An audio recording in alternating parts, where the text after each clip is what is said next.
Do. Hey, Paul.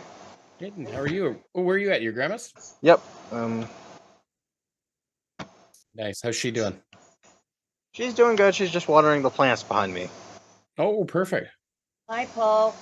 Well, hello there. How are you? Okay, watering the garden. Perfect. I love it. I will be finished in just a minute. I don't bother you. Sounds good. I guess she can't hear me, right? That's okay if she can't Now hear she me. can hear you. Oh, good. Okay. How was your day? Oh, well enough. I got with my Nana. Watched Tuesdays with Maury or whatever the movie's called. I can't remember. Oh, wow. I still haven't seen that actually. I think I read the book years ago, but that's cool. So was it good? Did you enjoy Yeah, it? well, it's as good as the book. So, Yeah. Did you read the book as well? back when I was like in high school. Oh, nice. Yeah. Nice. Very cool. Right on. Well, here, let me pull this up. Did you get my email about the refund? Yes, thanks for that.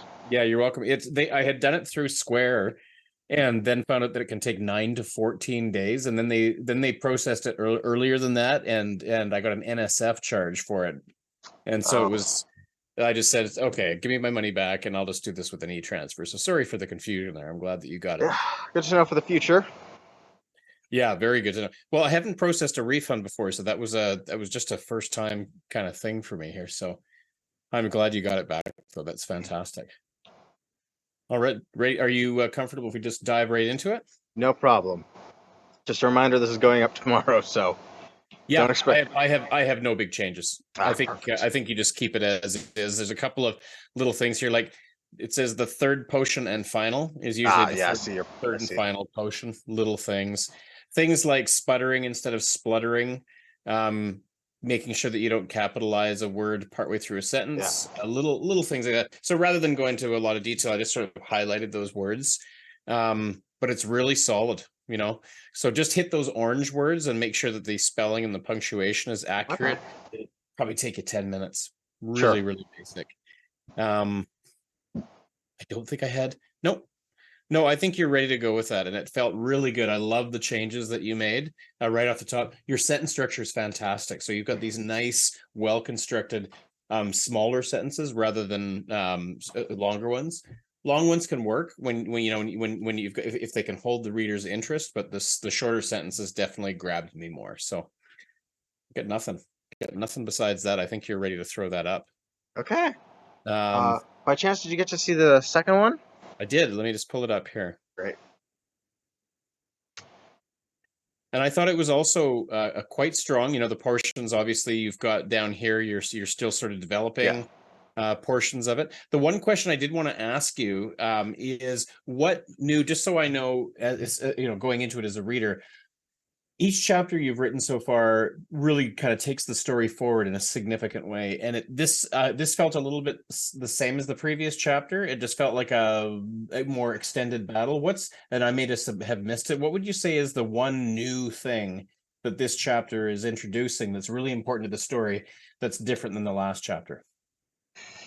Um, I guess in this chapter we get to see Julius fight from his perspective this time, and we get to see some of Ramona's current trauma with the Okay, so bugs. but it's not really it's sort of doing what you talked about a couple of weeks ago. It's offering the basically an extended fight from a different perspective. Is that the idea? Well, originally in the story, this was just the part where Julius killed a lurker, so Okay. it's not it's not a huge scene per se. Okay.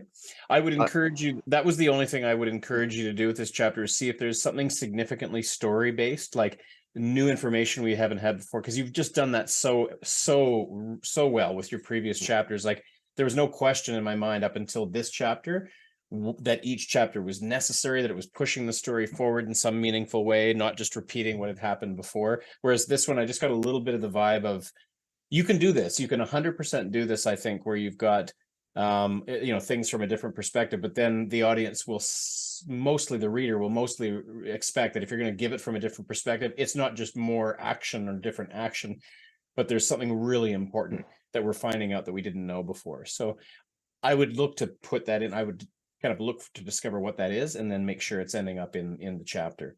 because action wise, you've got a very strong sense of being able to maintain narrative flow with the action. And the dialogue is always fun. Your dialogue is fantastic.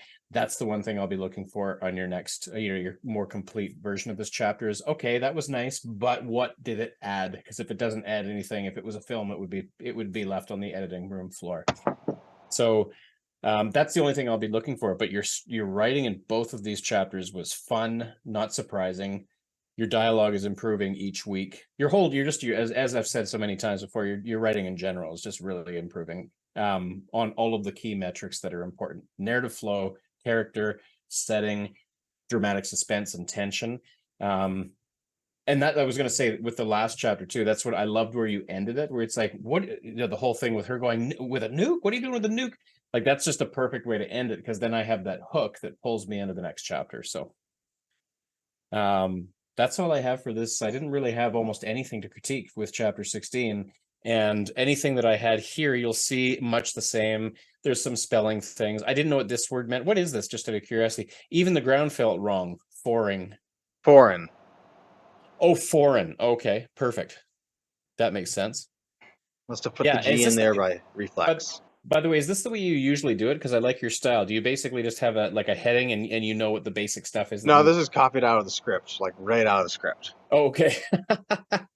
Because I was going to say, it's not a bad approach to writing to just like vomit up. Okay, what are the key things that need to happen? It doesn't need. Oh yeah, the script format's way better in terms of just getting it out there.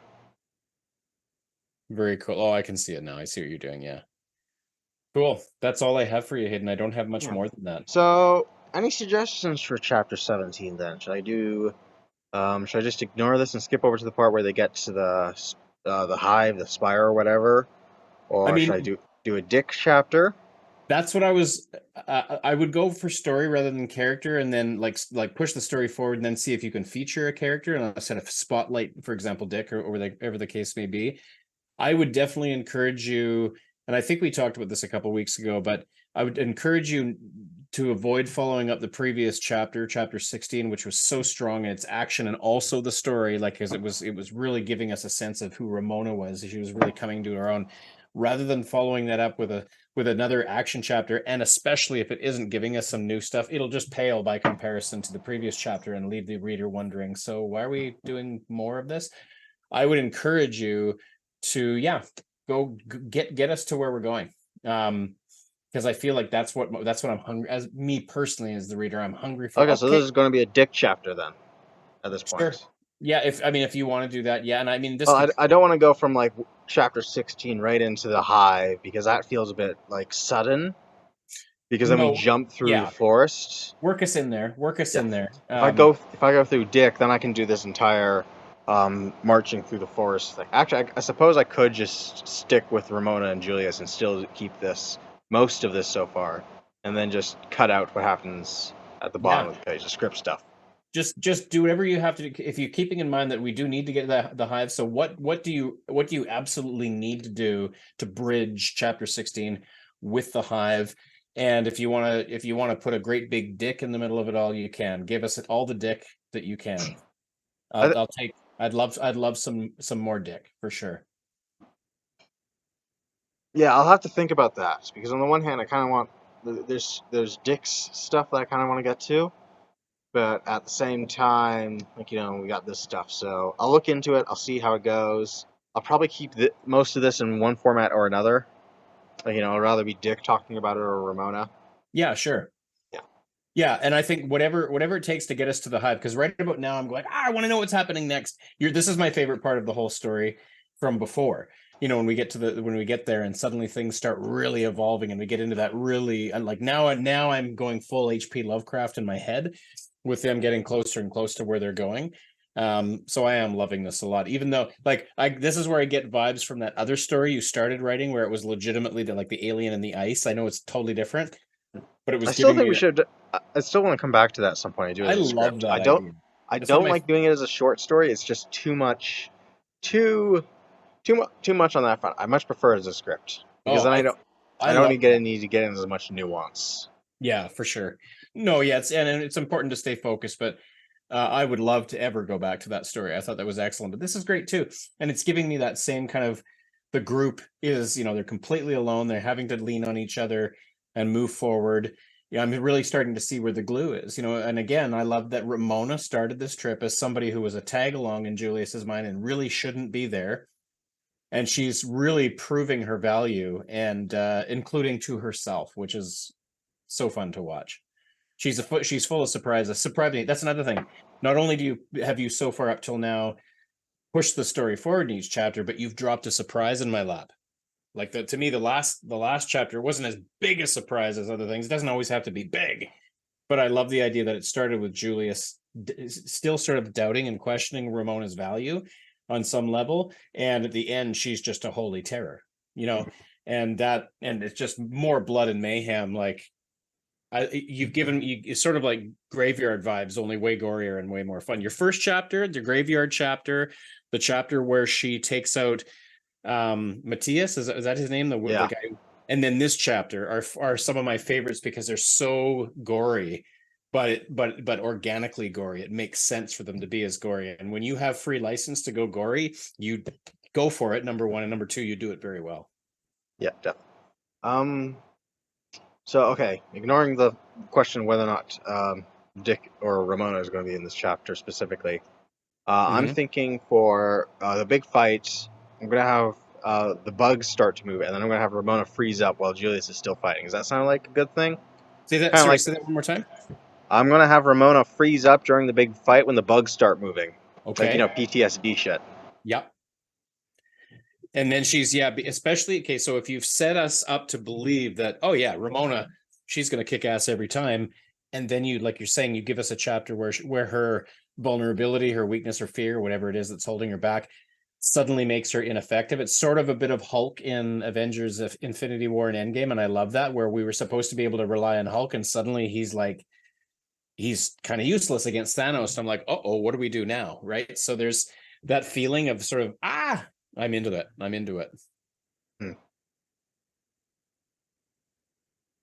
Okay, sure. I'll do some back and forth. I think I'll probably go with Dick just to break it up, so I don't have to rush him towards the end. Sounds good. Okay, yeah. Okay, and I will see you next week. Yeah, and I was going to ask you, would you mind if we met on Tuesday at 8:30 instead of? No problem.